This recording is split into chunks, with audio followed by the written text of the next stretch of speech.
wa asyhadu anna Muhammadan abduhu amma ba'du. A'udzu billahi minasyaitonir rajim. Bismillahirrahmanirrahim. Nahmaduhu wa nusolli ala rasulil karim wa ala abdihil masihil mau'ud. Ya, baik Bapak Ibu, kita lanjutkan kembali mutolaah kita dari buku Hakikatul Wahyi halaman 66, ya, alinea yang terakhir.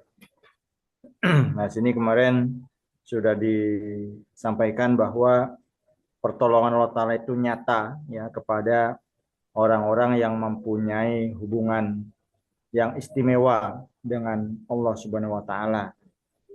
Dan pertolongan itu ya bukan bukan karena permintaan, ya, tapi karena memang kasih sayang Allah Ta'ala, ya. Karena Allah Ta'ala sudah mengutus beliau, ya, mengirim beliau untuk menyampaikan risalahnya, ya, makanya Allah Ta'ala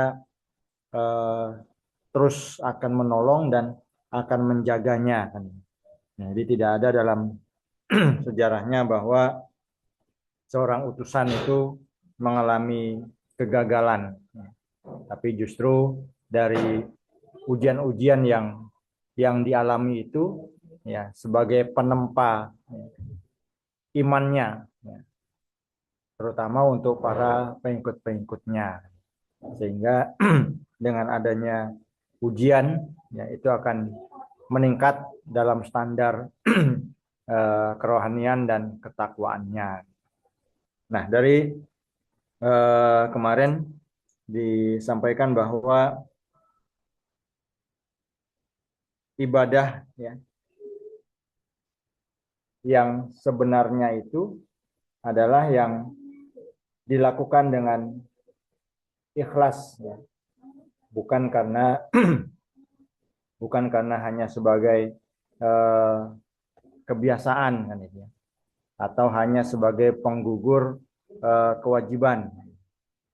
Dan kemarin juga disampaikan oleh Mas Wasallam bahwa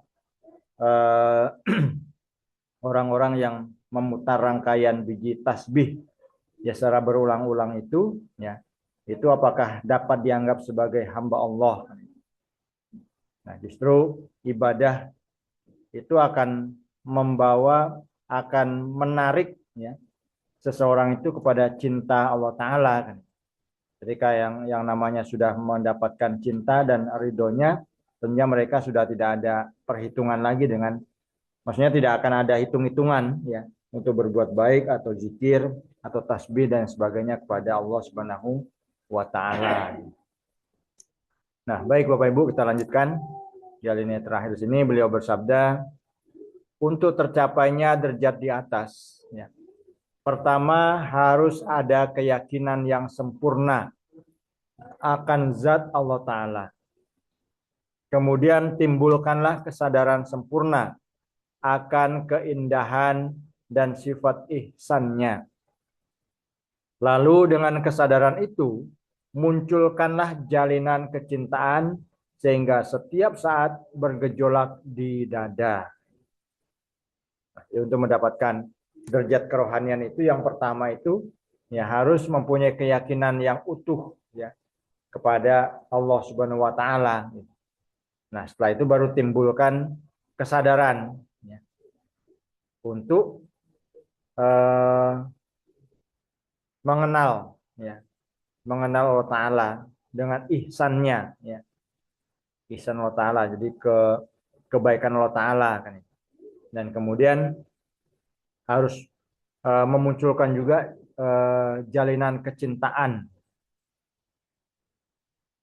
ya, sehingga akan muncul, ya, dari setiap keadaan, ya, orang itu, ya, kebesaran Tuhan, ya, kebesaran Tuhan itu akan muncul, ya, di dadanya, kan, itu, dan juga di dalam hati orang-orang yang ada di sekitarnya, gitu. Makanya sini beliau sampaikan,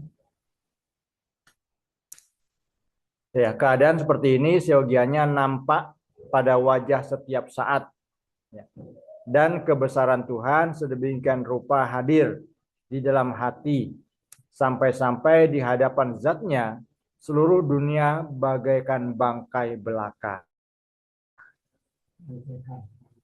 Ya. Jadi kalau sudah memiliki cinta kepada Tuhan yang sempurna, ya, yang lain itu sudah tidak ada apa-apanya kan itu.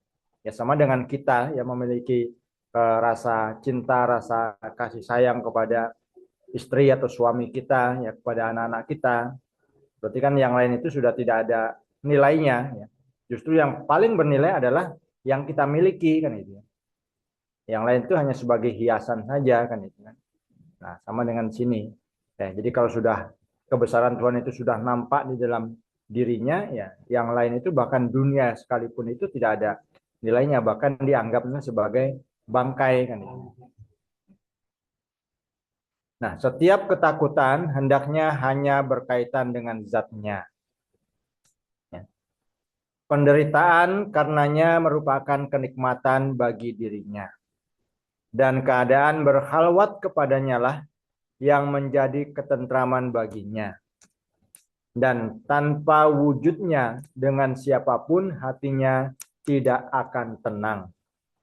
Jika kondisi ini tercapai, itulah yang dinamakan ibadah. Jadi ibadah yang sempurna itu ya menghilangkan dunia kita sebenarnya gitu. Menghilangkan kemauan rendah kita. Jadi yang harus kita utamakan adalah kemauan Allah Ta'ala. Nah, makanya di sini beliau sampaikan ya penderitaan yang karena Allah Ta'ala itu kenikmatan. Ya justru orang yang tidak mendapatkan penderitaan dia ingin ya, mendapatkan penderitaan karena dengan menderita itu Allah Ta'ala dekat. Nah, kemudian keadaan berkhalwat, ya, berkhalwat ini menyendiri ya, kepada Allah Ta'ala itu menjadi ketentraman. Ya, jadi seperti hanya Rasulullah kan berkali-kali ke Gua Hira, ya. Nah, kemudian Rasulullah SAW juga ya berkhalwat sampai 40 hari ya, di atas rumah beliau gitu kan. Nah, karena beliau-beliau ini mengasingkan diri dari dunia gitu ya. Mengasingkan dirinya dari dunia ya. Dari kenikmatan dunia. Ya, beliau menyendiri dan bermunajat kepada Allah Ta'ala. Justru disitulah mereka mendapatkan ketentraman. Jadi ketentraman yang hakiki itu bagi rohani itu bukan karena kemewahan, ya. Bukan karena kekayaan atau rumah yang besar, yang banyak fasilitas dan sebagainya, tidak. Justru ya kenikmatan yang sebenarnya itu adalah bertemunya ya seorang hamba itu dengan Tuhannya. Nah, kan di sini beliau sampaikan tanpa wujudnya, ya maksudnya tanpa Tuhan, tanpa Allah Ta'ala, ya hatinya tidak akan tenang. Nah, jika kondisi ini tercapai, baru itu disebut dengan ibadah. Gitu. Jadi ibadah itu adalah hati tenang, ya. Bertemu dengan Tuhan.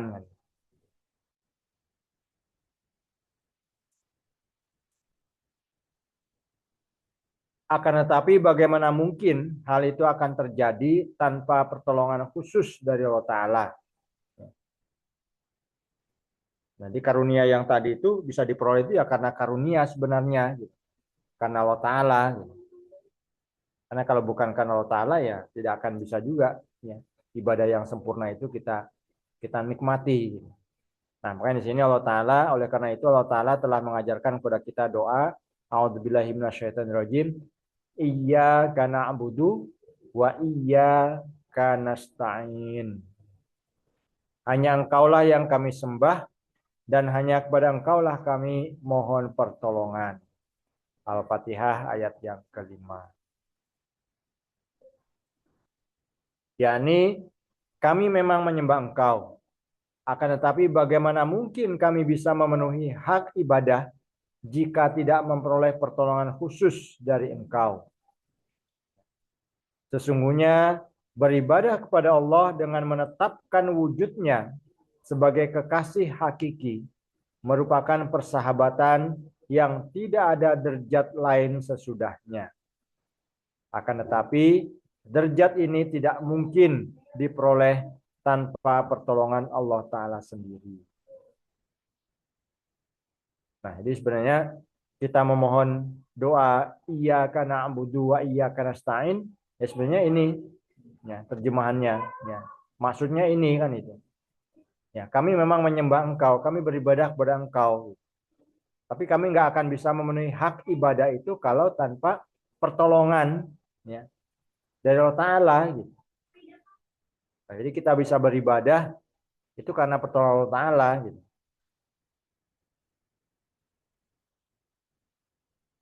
Nah, makanya sini beliau sampaikan ya untuk menetapkan wujudnya sebagai kekasih hakiki ya, merupakan persahabatan yang tidak ada derajat lain sesudahnya. Nah, jadi Allah Ta'ala itu sebagai kekasih yang hakiki kita gitu. Dan sahabat yang paling setia gitu. Iya.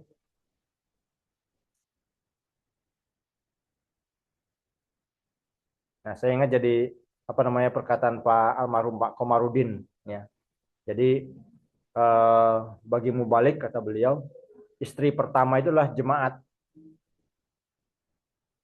Ya, istri pertama itulah jemaat. Jadi begitu jemaat itu memerintah, jemaat itu membutuhkan harus pergi. Tinggalkan istri kedua kita. Istri kedua kita ya yang ada di rumah kita gitu. Istri ketiga belum. Nah, jadi kata Pak Komar seperti itu. Jadi istri pertama mubalik itu adalah jemaat. Jadi kalau jemaat membutuhkan kita siap ya kapanpun, walaupun istri dalam keadaan sakit, anak dalam keadaan sakit kan harus tetap diutamakan jemaat. Nah, dengan mengutamakan jemaat, ya istri yang tadinya sakit ditinggal, ya anak yang tadi sakit ditinggal itu menjadi sembuh. Kan seperti kemarin ceritanya Nabi Ibrahim kan, anak istrinya ditinggal di padang pasir yang tidak ada tanda-tanda kehidupan. Ya kalau ukuran dunia kan ya pasti mati nih istri dan anak saya kan itu kan yakinnya mati. Iya, pasti itu. Nah, hakul yakinnya mati. Karena nggak ya namanya padang pasir kan, ya, tanaman yang nggak ada, air pun nggak ada kan itu, nggak ada orang lagi kan. Kalau zaman sekarang masih masih bisa minta tolong ke tetangga kan, gitu. Kalau maunya anak istri kita kita tinggal kan sehari 2 hari atau 3 hari kan. Nah kalau contoh Nabi Ibrahim kan, nah jadi eh, jemaat ya atau Allah Taala itulah yang pertama. Ya. Nah makanya jika Allah Ta'ala itu sudah memanggil kita, ya, jemaatnya sudah memanggil kita, ya, maka harus segera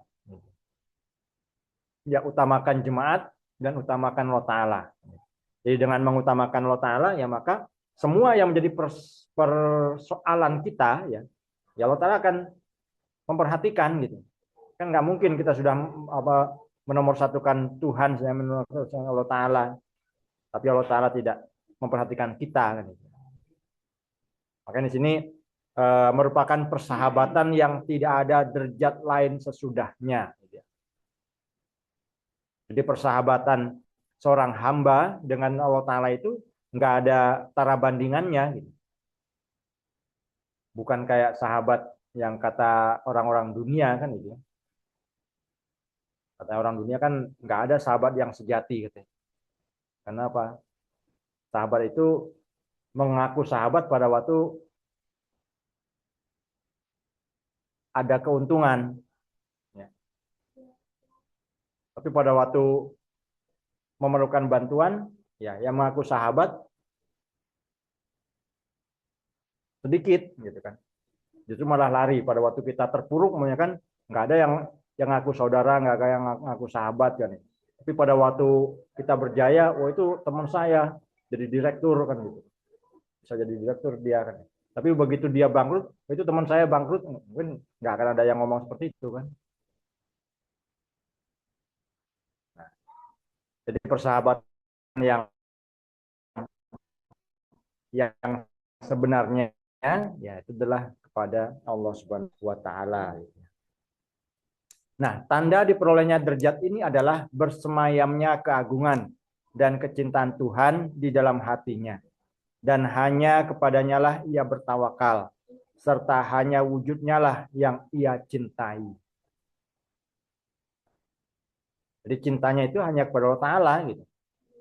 Ya, cinta kita kepada istri, kepada suami, kepada anak itu hanya bonusnya sebenarnya. Bonus karena kita cinta dengan Tuhan. Maka Tuhan menumbuhkan cinta ya kita kepada istri, anak kita, dan keluarga-keluarga kita. Segala sesuatu diupayakan demi untuknya dan mengingatnya dianggap sebagai tujuan hidupnya. Apabila ia diperintah, sebagaimana Nabi Ibrahim, untuk menyembelih putranya yang tersayang dengan tangannya sendiri, atau untuk menerjunkan dirinya ke dalam api, ia pun akan memenuhi semua perintah yang berat itu dengan gejolak kecintaannya dan akan berusaha untuk memperoleh ridho Tuhannya sehingga tidak ada sedikit pun celah yang tersisa dalam ketaatannya.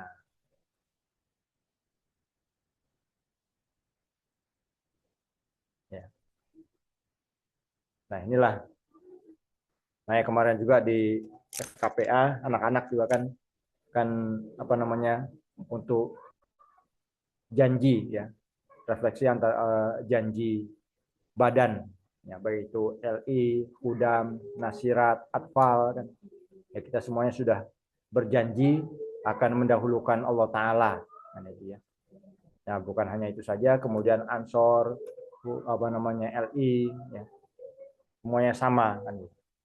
Nah, di pada waktu pada waktu jemaat itu membutuhkan kita, pada waktu jemaat itu mengharapkan kita hadir ya, harus kita usahakan supaya kita bisa hadir gitu kan. Karena kan kegiatan Jumat kan nggak tiap hari, nggak tiap minggu, nggak tiap bulan kan gitu kan. Harus kita sisihkan waktu kita ya, luangkan waktu kita untuk bisa hadir ya di dalam kegiatan-kegiatan. Ya, sama dengan ini tuntutannya kan itu. Ya. Kita mengatakan saya cinta Allah kan itu. Saya orang jemaat kan itu. Tapi kegiatan jemaat ada alasan aja kan itu sedang sibuk lah kerja ini anak masih sekolah kan makanya kemarin ada yang bertanya anak-anak apa nanti pada waktu youth camp ya apakah itu hari libur katanya. Kan Jumat Sabtu Minggu ya. Dijawab oleh panitia ya sebenarnya kalau Jumatnya kan nggak libur ya Sabtu Minggu libur nah jadi kan berusaha untuk apa namanya minta izin satu hari ya satu hari izin ke sekolah kan itu untuk ikut kegiatan jemaat. Nah ini kemarin juga bahwa untuk pernikahan saudara aja berani minta izin gitu kan ya ke sekolah ke ibu guru. Tapi untuk kegiatan jemaat kok mikir-mikir gitu. Nah ini kan harus kita pertimbangkan itu. Jadi sebenarnya mana yang harus kita dahulukan gitu. Jadinya harus jemaat kan itu. Begitu jemaat membutuhkan kita ya izin dulu kan itu. Izin satu hari dua hari nggak akan tinggal kelas kok sekarang. Sekarang itu nggak ada zamannya tinggal kelas. Ya, anak-anak sekolah sekarang bukan seperti yang zaman-zaman eh, Pak Sarip dulu ya. Kalau zaman Pak Sarip dulu mungkin kalau nggak pernah apa namanya bisa tinggal kelas kan misalnya. Ya. Kalau sekarang nggak ada yang tinggal kelas. Semuanya akan naik kelas 100% gitu kan. Nah, kalau dulu kalau kelas 1 ke kelas 2 belum bisa baca ya belum naik gitu. Nah, sekarang kelas 3 kelas 4 ada yang belum bisa baca katanya. SD. Nah, jadi usahakan sekali lagi makanya kalau setiap ada kegiatan jemaat kan saya senantiasa menghimbau ya kepada Bapak Ibu sekalian ya, luangkan waktunya karena jemaat membutuhkan kita. Jangan sampai ya karena urusan apa namanya keluarga ya kita berani untuk minta izin kepada bos kita, kan itu ya, kepada atasan kita. Sahib.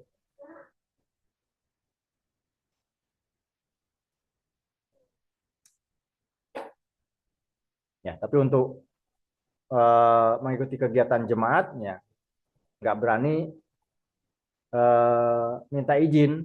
Dia bilang kan sama-sama minta izin untuk urusan keluarga. Ya. Ya, sebenarnya kalau izin untuk jemaat ya urusan keluarga pun bisa masuk kan ya. Ya kan nanti bos kita nggak akan bertanya urusan keluarga apa kan itu, nggak akan nanya detail kan itu. Ada acara keluarga. Karena anak sekolah juga bu ada acara keluarga saya nggak bisa hadir besok. Ada kegiatan punya nanti di Bandung atau di Cianjur dan seterusnya. Gitu.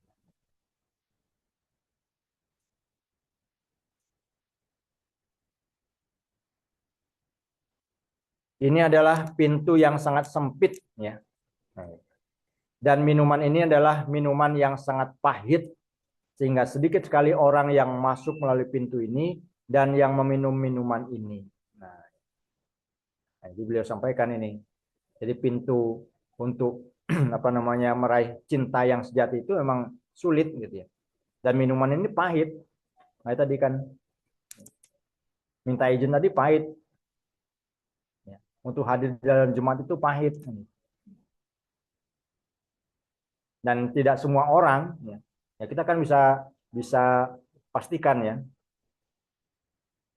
di dalam Jumat ini kan dalam setiap kegiatan itu ya ada aja anggota ya ataupun pengurus yang masih eh, banyak izin ya karena alasan ya tidak bisa meninggalkan pekerjaan atau urusan dan sebagainya karena jemaat ya. Jadi menghindarkan diri dari perzinahan bukanlah perkara besar. Tidak membunuh seseorang tanpa hak bukanlah perkara besar. Menghindarkan diri dari kesaksian palsu pun bukanlah amalan yang mulia. Ya. Akan tetapi yang lebih sulit adalah mengutamakan Allah Ta'ala di atas segala sesuatu dan memilih bermacam-macam kepahitan dunia demi Dia dengan kecintaan yang tulus dan semangat yang sejati. Bahkan menciptakan bermacam-macam kepahitan dengan tangannya adalah merupakan martabat yang tidak akan dapat diperoleh kecuali oleh orang-orang siddiq. Nah, jadi perkara-perkara ini bukan perkara yang besar kayak perzinahan, membunuh, ya, atau saksi palsu, tapi yang lebih utama ya, adalah ini mengutamakan Allah Ta'ala. Di syarat beat ya kita sudah baca ya, kemudian setiap janji badan mau kegiatan kita ya, Ansor, Kudam, LI, Atfal, Nasirat kan senantiasa dibaca itu ya, diikrarkan kan itu. Nah, nah itu sudah dilaksanakan belum kan itu yang jadi permasalahan gitu ya. Nah di sini mengutamakan Allah Ta'ala kemudian memilih bermacam-macam kepahitan ya. Justru malah menciptakan kepahitan dengan tangannya ya supaya memperoleh ridhonya Allah Ta'ala gitu ya.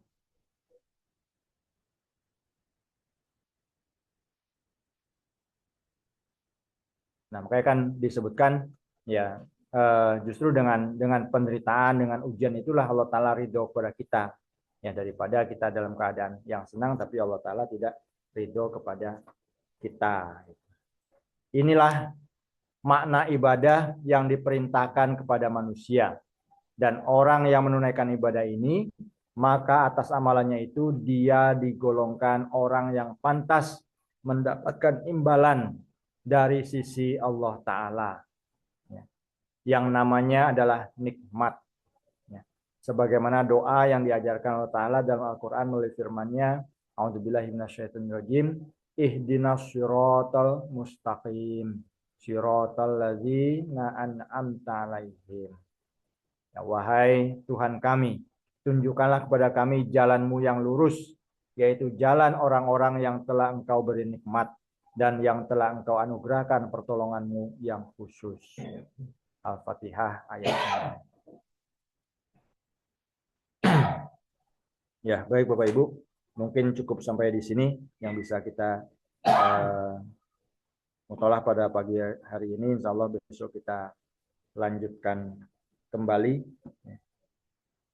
Nah, jadi kalau kita renungkan tadi, ya memang sangat-sangat berat, ya. Sementara dunia menuntut, ya, dan Allah Taala juga menuntut kepada kita, ya, untuk bisa beribadah yang sempurna, ya, kepada Dia, kan.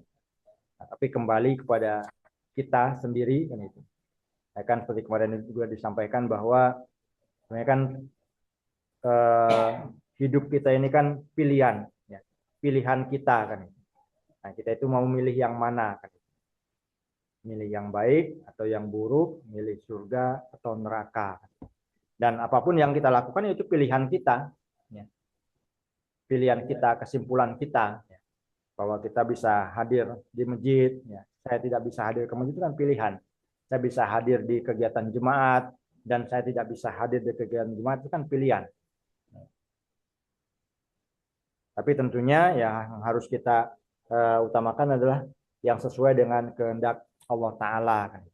Makanya di dalam buku Bahtranuh kemarin kan yang sangat sulit itu kan menyelaraskan keinginan kita, ya, dengan keinginan Allah Ta'ala. Jadi harus sama ini keinginan kita dengan keinginan Allah Ta'ala. Yang kebanyakan kan tidak, ya. Keinginan manusia ini bertentangan, ya. Makanya begitu ada Rasul yang diutus, ya, karena tidak sesuai, ya dia menjadi kafir, ya, memusuhi dan seterusnya, kan. Nah, tapi kalau dia menjadi orang-orang yang paham dan sadar tadi itu, ya, maka mereka akan menjadi pengikutnya, kan itu. Karena itu sebagai ihsannya Allah Ta'ala kepada hambanya, ya, untuk bisa membimbing dan menyelamatkan dia, ya, dari dunia ini dan sampai nanti di akhirat. Ya, baik Bapak Ibu, kita berdoa bersama. Yang mudah-mudahan Allah Ta'ala memberi taufik dan karunia kepada kita, kesehatan, jasmani rohani, dan semoga kita semuanya diberikan kemampuan, ya, dimampukan Allah Ta'ala, sehingga apa yang diharapkan Allah Ta'ala ya bisa kita tunaikan, ya, untuk meraih ridho dan karunia-Nya insya Allah. Dan kita doakan juga untuk saudara kita yang sedang sakit, yang mudah-mudahan mereka diberikan kesehatan yang sempurna, jasmani dan roh. Amin. Doa dimulai.